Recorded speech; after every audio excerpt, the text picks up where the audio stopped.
Welcome back to Just Giants with Grump and the Cranky Fan, the best damn podcast for the best damn football team. I am your host, the Football Grump. With me, as always, is Mike, the Cranky Fan, and this is it. This is the last game preview episode of the 2023 season. How do you feel? Well, I think, first thing first, how do you feel, Grump? I know we both had colds that are never going away. We should have a recurring theme on this show. How do the hosts feel? So how do you feel right now? A temperature check on the temperature check. Yes, exactly. Yeah, I still sound a little nasally and a little pinched in my nasal bridge area, but I'm feeling a lot better. I'm still working from home, but I'm making my way out of there. I'm crawling out of my 2023 cave here. Same. This cold, which I'm expecting to have through the spring, it's just not going away. But right now, I am feeling better. I got a big weekend, Grump, going to Philly tomorrow to see the Knicks play the Sixers. Saturday to DC to see the Knicks play the Wizards, and then Sunday, if all things work out with weather and stuff, Giants Eagles. So nice little triple header. So this game, Giants Eagles, this is a big week. Just because it's week 18 and we're out of the playoffs does not mean it's not a big week. I still hate Philadelphia with every ounce of my body, and that means that I will be locked in from 4:25 to 7. What do you think? 7:30? Yeah, it's really the only thing I'm even debating if I don't go to the game is I just don't want to deal with those cheesesteaks coming up and acting like typical assholes. I mean, I know none everybody in our section is going to be there, so that means you're probably going to have those idiots probably buying those tickets on StubHub. And worst thing is them coming down from the cheap asses who come all the way up and come down in our section and act really annoying. So that's my debate point. Do I want to bother with that when I have nothing to say and it's the season's over? So I got to weigh that. I can see if our buddy next to us will be there. I can text him. See if so you're not alone. That's true. It is supposed to be a snow game. Potentially. I know right now it's still early because it's Thursday. Things could change. It said snow in the morning, so it may not snow game time. Thoughts, feelings? That makes me more excited to go. I know even Cranky Wife wanted to go to a snow game, and she was considering going. I mean, she sucks because her 49ers are one of the few teams right now, us and I think the Giants and the Niners, know their fate going into this weekend. The 49ers have home field throughout. They have a bye week, and we know we're not in the playoffs. So she's just going to sit back with that smug look on her face and enjoy the football weekend. So she might join us out there. So if we do go and you're at L16, you get me a rare Cranky Wife sighting. And you can throw snowballs at her if you want to. I think the last time she was at a game was the Larry Donnell catch game. The last time I was at a game with her. I believe so. Yeah. That was a tough one. That's not fun. No. So it's kind of frustrating looking back. Christmas Day, we almost won that. Sorry, the Giants almost won that game because the Eagles almost totally lost it. Which is, I think that's probably the most factual way I could phrase that. If they had won that game, I could say to you right now that the Eagles are on such a huge slide that they haven't won since November 20th. That Christmas game is the exception, and remember, they almost lost it. Not the Giants almost won it. They almost lost it. Looking back, I would probably describe Sunday for them as them losing the game as well. At halftime, that score was 21-6. They ended up losing to a 3-win Cardinals team.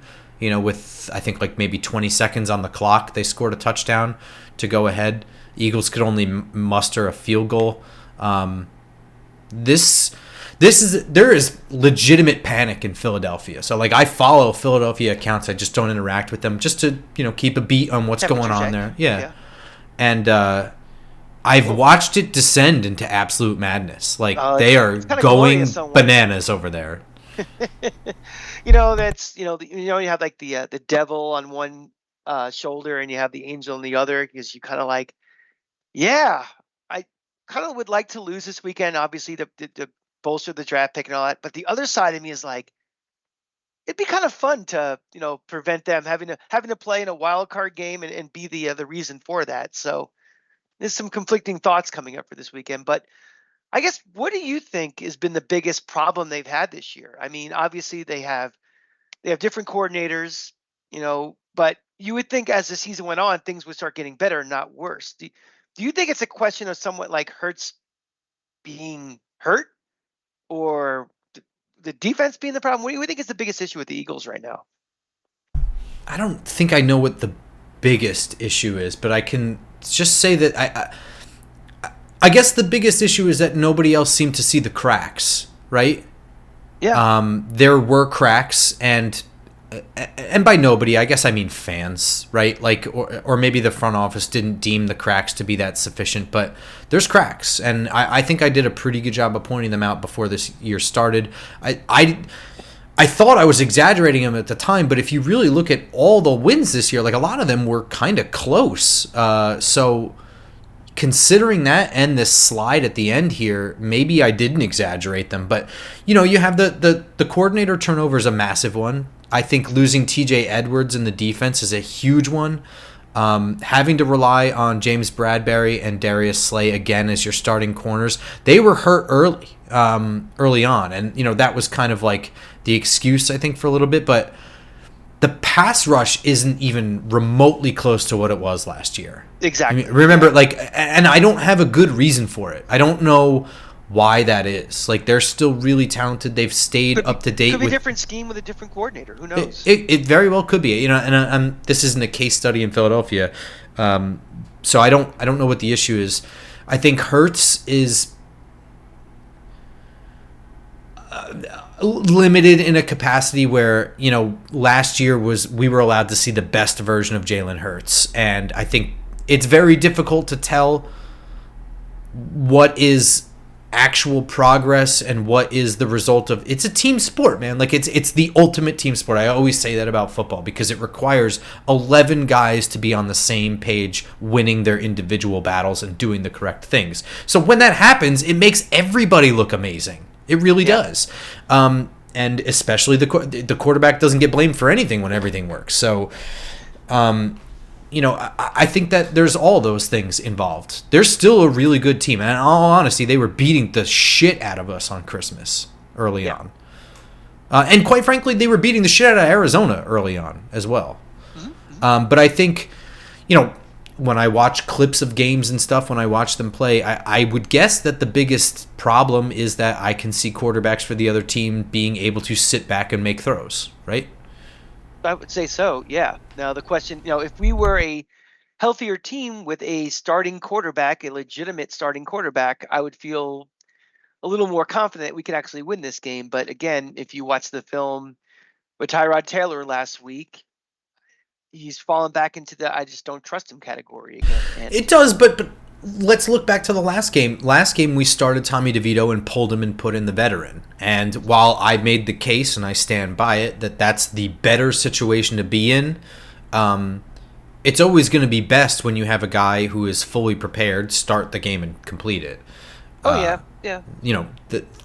The 2 weeks made a difference. That switch up made a difference in how the team was operating. I think you could say it's the slow way to do it. I don't think there was any need to rush. So, my point being, what you just jumping off what you said before is like Philly is still a good team. They have a lot of talent, and I'd rather go into a battle with a gun than a knife. And I feel if we had Daniel Jones, we'd have the gun, and Tyrod Taylor is still a knife. Absolutely. Tommy DeVito might be a pea shooter, but we still only have a knife going to the battle. Spitballs. It's a straw, and the wrapper. What's interesting about this game is that the Eagles are hurt. They're coming into this one, and Devontae Smith got hurt very late in that Cardinals game, I think. I think he got his ankle rolled up on. As far as I know, he has not practiced yet. If you're the Eagles, you've clinched a playoff spot. I have to imagine that he sits no matter what. I know winning this game means you get home field.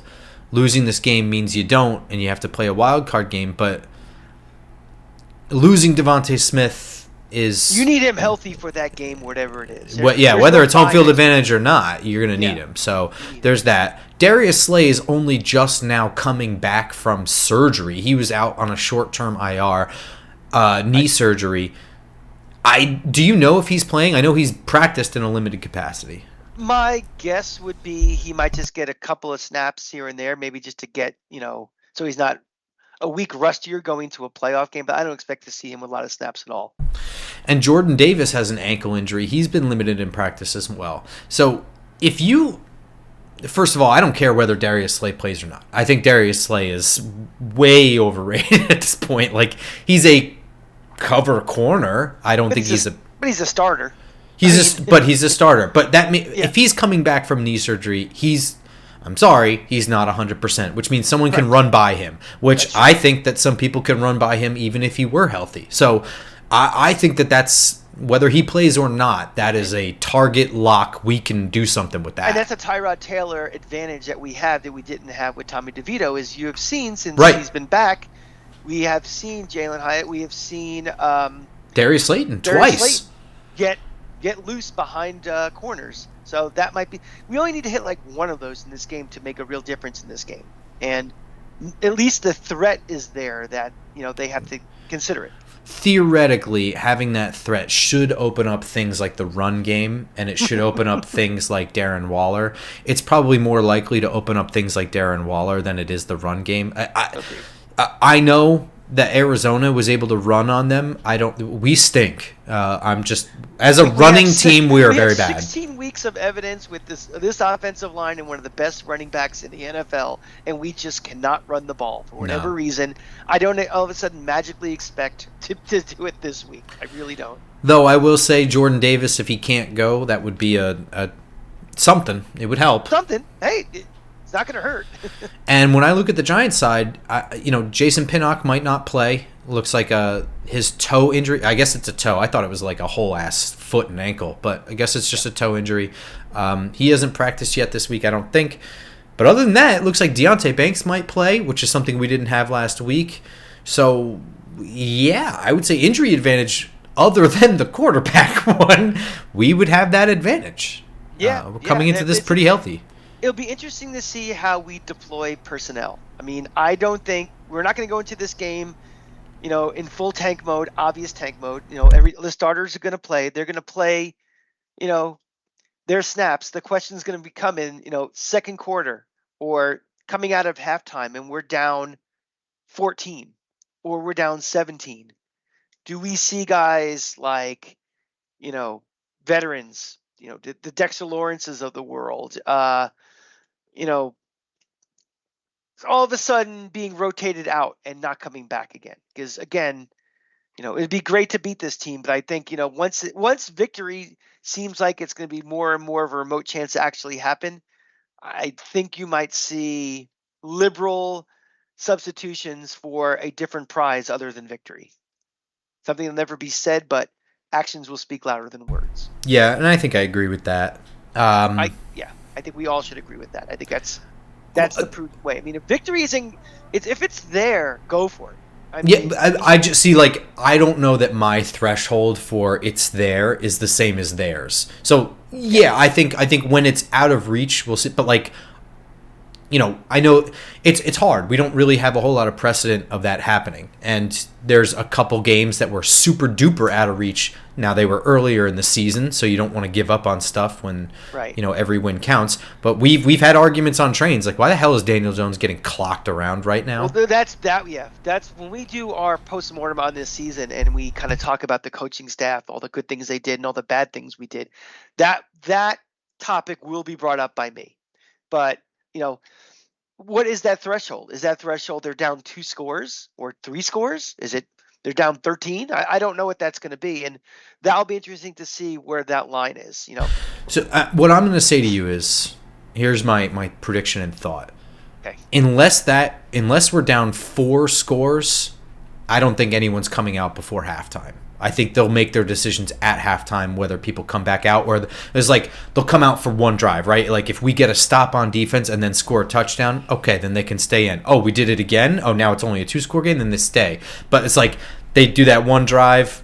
We didn't stop them. Now it's 5 scores. Okay, Dexter Lawrence is sitting. Then we go and run the offense. We didn't score. All right, cool. Saquon Barkley's coming off. I think that's kind of how it's going to go. I think halftime will be the decision or when the moves were made. I don't think it's going to be that much of a out of reach score. I think if this is something like, and I think there's a reason for that, right? Like, not only have the Giants been able to come back from deficits this year, they've been able to adjust at halftime really well, but also Philly has really screwed up leads. Yeah, but also it's different when you're in the middle of the season versus the end, and you know very specifically what to do versus, we're still playing this season. We're not done. That last game of the year is different, I think.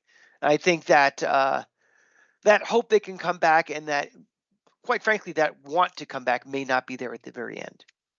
And also, I just think this Philly team is going to be ultra super motivated to win and keep their foot on the gas. We know the hard on this team has for the Giants anyway, but now with the, they want to play at home next week. They don't want to go on the road to somewhere they don't want to go to. I mean, shit, home cooking is important. Hit me with a prediction. I want to know what you think is going to happen, and then I want to know what you want to happen. I want exactly what happened last week. I want this team to play competitive. I want this team to show they still care. I want this team to show that they are 100% behind this coaching staff, that this coaching staff is coaching to win, and I want to lose at the very end. I want to be entertained for 59 minutes and 59 seconds and then lose. That's what I want. What do you think is going to happen? Okay, go ahead. Let me back that up a bit. I don't want to lose that way. I don't want to lose on a last-second field goal. That would really annoy me. I want to be very competitive for about 54 minutes and then fall behind, and then we lose. Then I won't be as annoyed and pissed about it. That's what I would hope. That would make me happy. It'd give me entertainment for almost 3 hours and an outcome that is favorable for this team going forward. What I think is going to happen is I think Philly's going to beat the shit out of us. I just do. They have everything to play for. I think, they are much better than we are. I think it's kind of a, some of these people think that, are getting lulled by Philly, that, they're worse than they are. We're pretty bad. We are still a pretty bad team. I think they're going to take care of business and beat us handily by at least 2 scores. I think that you're right. I think that I think there's a chance that we'll hang around like in the beginning or something like that, but I think there's going to be a pull-away moment. It could be right away. It might be halfway through the game, but I think that this is going to be a loss, and it's not like by the end of the game, be like, yeah, we weren't really that close, Yeah. What I want to happen, and I don't even know what the implications of this are for either team, but I want a tie. I feel like that's the best middle ground, right? Where like it doesn't affect our draft stock like too much. Yeah, it's but the pipe dreams we might have for getting the second pick would probably go away, but we're not going to drop to 8th because of a tie. I don't think so, and I don't want them to gain any momentum with a win going into the playoffs. I want them to keep this skid going where it's like, God, remember how we felt after the tie with Washington? No, you would think that it was a fucking loss. Everybody was miserable. That was the worst. Yep. Because it was a game we felt we needed to win, A, and B, deserved to win. Like, as in we should have won that game. And, tying was like, Jesus Christ, did we just lose? Like, I don't even... Especially the Philly psyche, because they have, what has it been? How many in a row they've beaten us? And they've been, it's been pretty one-sided, those games. Also, that all of a sudden... when they really need to do a dress rehearsal for the playoffs, when they really need to treat this game as a playoff game. Because if they lose this game, they're losing in the wild card. They're not winning that game. That would take a mighty turnaround in momentum. It would take a mighty turnaround where I don't see that happening for this team. So if they are really treating this like a playoff game and they, lay an egg right on the field, and it's going to be a weird environment too, because it could either be a half-empty stadium with awful weather conditions, could be snow, could be that cold rain. It could be 80% Eagle fans. It could be, who knows? So it's going to be a very bizarre atmosphere at that game. And I don't know if that helps or hurts or has really no difference on the game itself, but this is not going to be, a giant crowd that you're used to in October, November when games meant something. This is going to be kind of gross. I appreciate everybody who actually does go to this game who is a Giant fan. Yeah, who's really. not selling their tickets. That's what I want to see. I want to see a tie. I want their skid to continue, and I want the skid mark to end at wild card weekend. Because Dallas is not losing to Washington, right? No. I would be shocked if they lost to Washington. Oh, no, nothing surprises them anymore in this league. I mean, honestly, Philly losing at home to Arizona was pretty damn shocking. Yeah. This would be right up there. And Dallas is on the road, which is they are not the same team. We've said that before. Same shitty weather. But they're also like kings of not really. I feel like the years in which they have like really good records, they don't usually slip up on bad teams. No. So what will happen is they'll probably kick ass, and then all of a sudden you're going to hear 3 days of Dallas is the team to beat and all of that stuff. It's setting up for that. Go way over the top for Dallas, and then they lose in the first round again, and they're looking for a new coach. The Pro Bowl was announced. Pro Bowl rosters were announced. The Giants had only one guy. It was Dexter Lawrence. Does that surprise you? That he made it, or we only had one? Any of that. Both, yes. None and none. Yeah. Not at all. He deserved to be a Pro Bowler. Nobody else on this team I thought was Pro Bowl worthy. I mean, the Pro Bowl is kind of silly. I think you can make cases for Bobby Okereke and Kayvon Thibodeau, but when you look at the talent that they have to overcome to be named a Pro Bowler, I think you're kidding yourself. They're not better than those guys. I think Kayvon Thibodeau at times played like a Pro Bowler, and I think Okereke was closer in the consistency to being a Pro Bowler. But I think over 17 games or 16 games so far of data, I don't think they are the best of the best in this league. Yeah, I mean, I think Kayvon has different. See, this is the thing about what it's not a knock on either of these guys. No. I'm not disagreeing with you. I'll agree with that. But I think like part of it is like everything else with like all-star comparison kind of situations is like guys who are pure edge rushers that just get to go up there and just pin their ears back and then get like 12 sacks, in the first 12 weeks. Right. Those guys being compared to like, that's not what Kayvon's asked to do. Kayvon does a lot more than that. And not only that, he did get double-digit sacks in a defense that's not designed to superstar him. So it's an apples and I don't think Kayvon, like I opened with that. Like I didn't think Kayvon was going to get it. The talent in front of him is too much. But at the same time, it makes making these votes like kind of silly. So the Pro Bowl is a different voting criteria than an All-Pro. It's not even close. Yeah. Right. There's like a 10% factor of other players determining who is on the Pro Bowl, and the majority is the fan voting. So do you expect to see 0, 1, or more than one Giants being named All-Pros? One would just be Dexter Lawrence, and I think you can make a good argument for it. Yeah. Same. I agree the same. I think you could make the case for Andrew Thomas, but this hasn't been the year.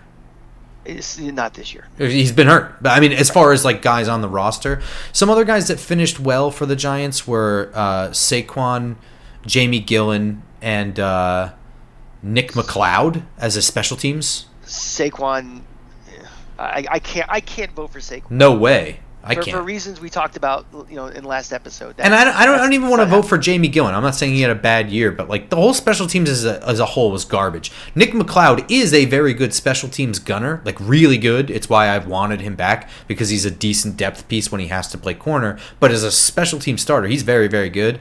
But even Graham Gano before he got hurt was his standards. Yeah, he was disappointing. It's not a good roster right now. Like. The guys you expect to reach that point either got hurt or didn't take a next step. Yeah. So it just kind of is what it is. Or like I said, like Kayvon is a very, very good person to have on your roster. He just isn't like the 5 best defensive ends in the league.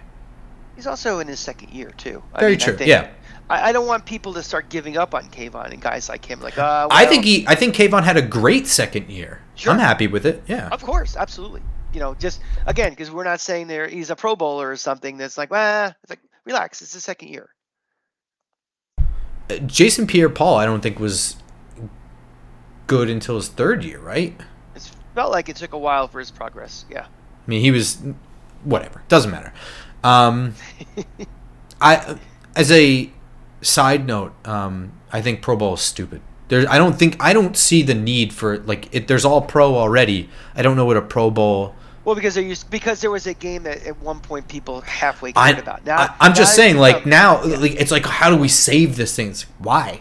I don't understand. We have an all pro voting. We I'll have tell an you all pro why. team. It's good enough for me. Because it is a something they can put on TV and it'll get better ratings than the Stanley Cup Finals. That's that's the reality of it. It's stupid, I but can't believe that it gets like ratings the like that. the Pro Bowl gets higher ratings than the Stanley Cup Finals did. I remember reading that a couple of years ago, and it's like it just blew my mind. Like also the Hall of Fame game gets better ratings than the Stanley Cup Finals. Hall of Fame game I at least understand because it's the first like But action. but people like stars, and they just want to see, hey, Exactly. there's Tom Brady, just like waving on the sideline in an interview with Tom Brady. But it is People, kind of exciting. It feels like people they are give it dumb. a name. There's a Hall of Fame ceremony, and it's the first kickoff. Like everybody I know is just like, "Hey, you watching the Hall of Fame game later?" Like it's like a normal thing, and I don't first think anyone. snaps. Yeah, no one watches the whole thing. But I get that. I don't understand the Pro Bowl. I don't care about who's there because they. Not all of them deserve to be there. A lot of times, first of all, the best players are in the Super Bowl, so they don't even show up. So like, Well, I remember the whole thing is stupid to me. I don't get it. I don't care. I think at a different time. Now I'm thinking back when I was young. I always remember it was in Hawaii. The announcers always wore Hawaiian shirts. You always had very breezy, casual interviews with the players. And back then, players played. That's just what they did. They didn't make nearly as much money as they did now. And, you actually had, for all-star games was different. In baseball, you know, guys played 8 innings or 7 innings and they tried to win. It wasn't just a participation. You're in there for like a series and you're out and that's that. Or, they wouldn't worry so much about injuries as they do now. So I think it's a concept whose time is come and gone. Um, and you're right. Now that the game is so irrelevant, and they've replaced it with all these like punt, passing, kick little competitions they do. It's not even a game anymore.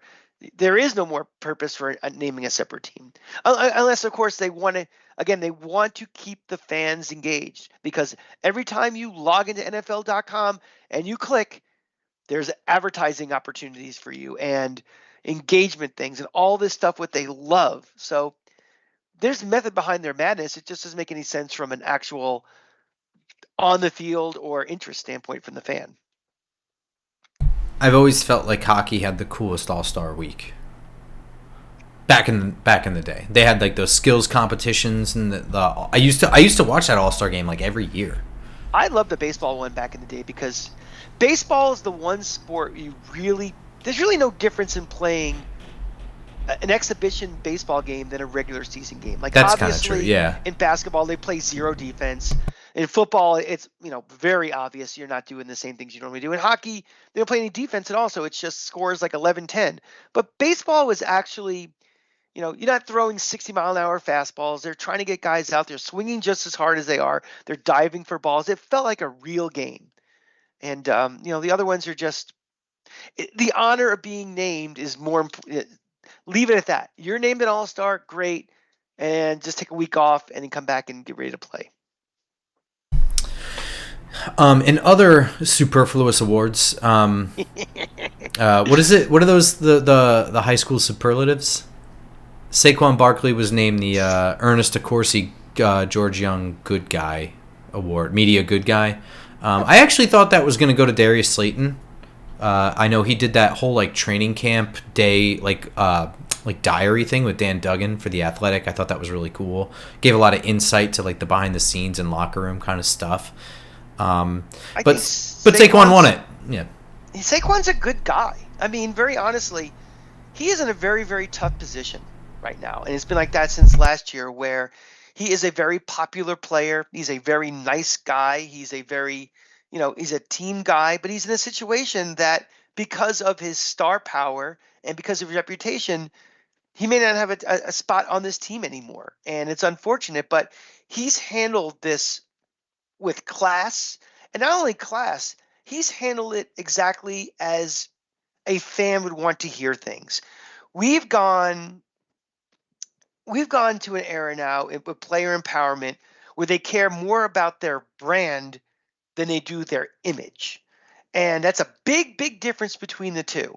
And Saquon Barkley from day one has been very protective of his image as being a New York Giant. He said, I want to be a Giant for life forever. He said it this week. He knows that having a bond with your fans means a lot.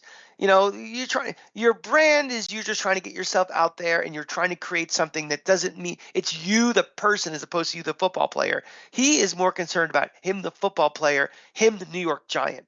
And, his comments this week about, the future, he's like, I want to be a Giant for life, but who knows what's going to happen. It's honest, but it's saying it in a way that the fans can get behind him and they want him to come back. And I think those are the type of things is where I think he deserves an award, because he's being candid, but he's also doing it in a way that's respectful for everybody. He's respectful. He gives the media their time. He's respectful for the fans. He's respectful for the team. He's respectful for the sport. And I think that's very refreshing in this look at me, it's all about me, I'm getting mine era. And I think that's great.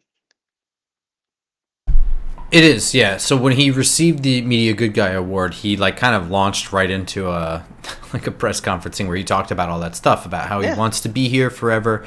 But he acknowledges his age, and I think the point in his career, and he thinks that he's still good enough to earn a multi-year deal, and I would agree with him. He thinks it's his last shot at getting one, and I would agree with him. I think those are both correct things. So while he does want to be here forever, and I honestly do believe that, I don't think he's lying when he says it. He's going to have to do what's best for him, and I get that. Mm-hmm. And I think at this point, everybody will respect what he does after last year. So where do we think? I think everybody wants to be together here, right? I think Daniel Jones would prefer to have him. Brian Dable would prefer to have him. I think Joe Shane would prefer to have him, and I think John Mara would prefer to have him. And we already went over. We think that Saquon Barkley prefers to be here. It's just the landing spot for everybody. And I think the fans all want. I don't think there's one Giant fan out there. Well, there might be one. Well, I'm kidding. Go ahead. Make your point. You know who you are. No, but I mean, okay, with the exception of one, I think every Giant fan in a perfect universe, if this was baseball and no salary cap and no, luxury tax implications at all, would be like, you bring him back next year. We'll worry about it later. But that's not the world we live in. I think it's the question of what makes the most sense. And I think Barkley built so much goodwill out of how he handled last year, and signing the contract with the incentives and stuff. And really, I think nobody can doubt his sincerity. Everything he said, like you said, is true. There's nothing in there that isn't true, and nothing, quite frankly, that he shouldn't have said. They're all truths that we all have to agree with. The question's going to be, like you said, where do we fall with this? Is it, do we want him at all costs? Do we want him at too little of a cost or too much? I don't know. I'm sure we'll be talking about it ad nauseum between, the final whistle on Sunday and whenever he signs a contract somewhere. Yeah, and I think that he is. I only thought of this just because you mentioned the incentives. I think he's not that this is one of them. I think his incentive was $1,500, but I think if he gets something like 74 or 84 rushing yards, he'll hit 1,000 on the year. And I think we will do everything we can to get him that. I mean, getting that is not gonna be as in stuffing him into a brick wall for 28 times on Sunday. Exactly. And it's going to be interesting to see, if we're down 17 points, is he one of those guys that's going to sit, or are we just going to, are we going to risk potentially winning just to get him his number? I don't know. No, that's going to happen either. Well, it would be cool if he rips it off in one thing. You know what I mean? That'd be fantastic. Yeah, I mean, obviously, right? But just in general, I think it would be cool where we don't even have to think about it. Early on in the game, he just rips off a 70-yarder for a touchdown or something like that. I want him to get all the money he can out of this contract. I think I think every Giant fan should be rooting for him. and whatever incentives he can hit in this last game. And I do not think, again, as a show of good faith by this organization, from the top down, I don't think they're going to suppress him just so we don't have to pay him the money. No, I don't think so. Like, you mean Russell Wilson? Yeah.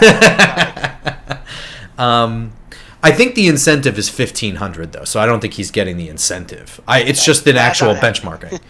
That's what we said when he signed it, though. We're like, oh, he signed this different deal that has incentives that could get him up to this, but he's not going to hit these incentives. They're impossible.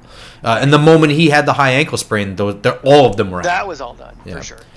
And honestly, the day Andrew Thomas got hurt, that pretty much ended. And then when Daniel Jones got hurt, that really week ended. 1, huh?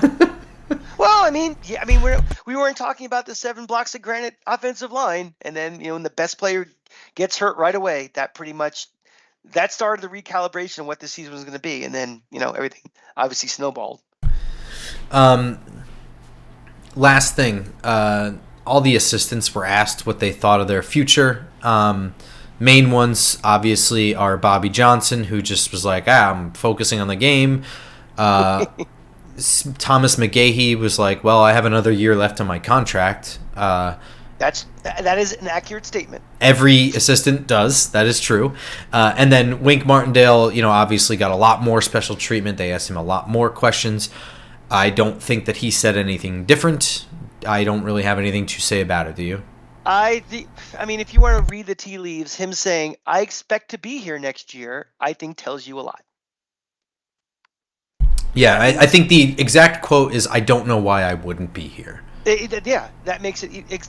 That tells me that, at least from his side of the story, he's coming back. Yeah. But nothing really new. That's not saying anything like, yes, I expect to, or anything like that. It's just as vague as everything else. So he went into this whole thing about hard questions and tough conversations that he'd have to have with in relation to Brian Daboll and all that other stuff, and that it's all strictly football and all this other stuff. So basically nothing new, and then we'll find out at the end of the year like we always knew. And, that is what it is. And I hope that they can shake hands and be like, better football next year. And hopefully what they do is they shit or get off the pot with a decision sooner than later. Because, we're going to be getting really quickly into talent evaluation. The Senior Bowl is in a few weeks, and we're getting ready for next year. And if they're going to launch him, they got to make a decision who you're going to replace him with. And it might mean tweaking who you want, what type of player you want on this defense. So, again, I think the decision, if the more time that goes from a day, couple days, few days passes, and he's still here, he's not going anywhere. I've got nothing else other than I am a little bit more excited for this game than I thought I would be. I am ranking this in order. If it's a snow game, I'm more excited. Seeing everybody at the tailgate for the last time this year gets me excited. Playing a team I hate, excited. The actual 60 minutes of the game does not make me very excited. I don't know how much I can come out of this game and be like, oh, that was good. Other than, even a win would be like, that's great, we beat those fuckers, but we kind of screwed ourselves a bit. So I'm just looking forward. It's our last, NFL weekend of the year. Is being active participants in it, as opposed to just watching the playoffs, on our couch.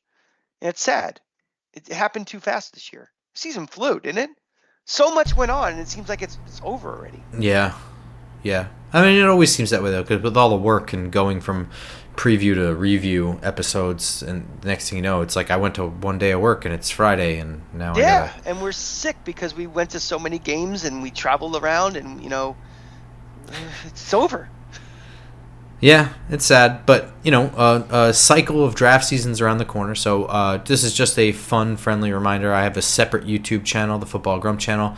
I have a super-duper cool video about the UFL that I'm going to link below, but in 2 weeks, in Wild Card Weekend, I will start having draft stuff on that channel. So if that's a huge interest for you, that's a channel to follow. That's where and we're going to do it on this show, but this show is focused on the Giants, and it's focused on the entire offseason, which usually means free agency first, and dealing with contracts and stuff like that. My draft stuff is strictly draft stuff. So even if, I'm sure everyone listening to this is a Giants fan, but if you've got friends that are big time, Texans fans or something like that, and they're just as out of it, and they're interested in the draft or whatever, you can send them my way as well. Yeah, absolutely.